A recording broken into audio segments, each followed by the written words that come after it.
Many of us don't think about our relationships very much. Relationships are something that we just have.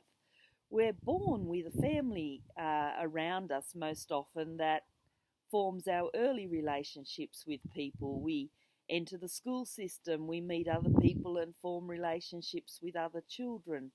Other adults that come and go in our life as we enter university ages, and then we get a job and we have work colleagues and we form friendships because of circumstance, or so it would seem.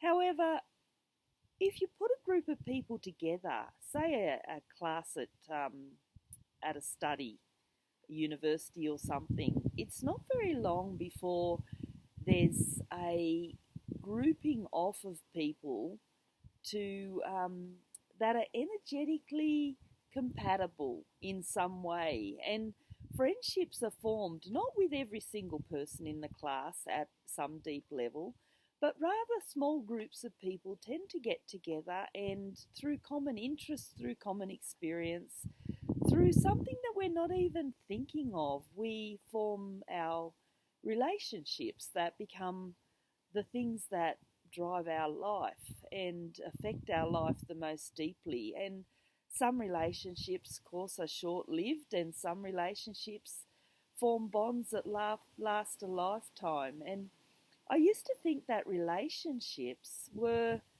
um, just something that happened. And if we walk a mile in another person's shoes, it's about learning about them and how they are affected by their circumstances, and it helps us to have compassion and all that good stuff. But more and more, I've realised that walking a mile in another person's shoes is really about learning about ourselves, and what are we finding reflected in that other person that actually touches a chord in our own hearts, and it raises things that are seeking to be resolved in our own life. Things that are in our heart, emotions that we carry, experiences that, if we examine our life, we find that we've cycled through a similar circumstance again and again and again. If we wanted to have a really tangible example of this, is maybe people who enter negative relationships and they leave that relationship because it's negative, and then they enter into a new negative relationship because they just haven't got the learnings, they haven't seen the cycle in their life. And so we go through these experiences again and again and again, seeking the learnings. And other people we're energetically connected to become our mirror at an unconscious level, seeking to raise things that will help us grow, will help us mature as souls in life. So I was doing an intuitive writing today, and there was a message about relationships that came out of it. I'm going to post the link below if that's something you'd like to read.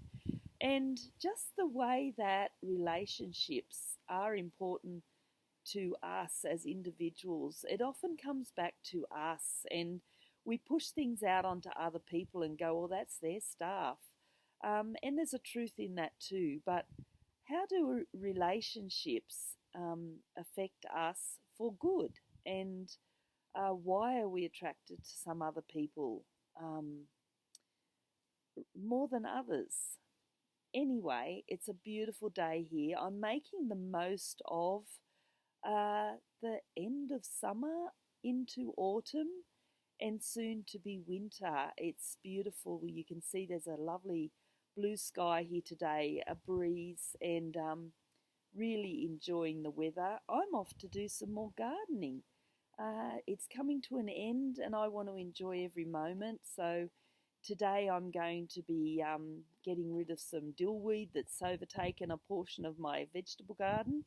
And I hope you're all having a great day. Check for that link below, and until next time, have a great day.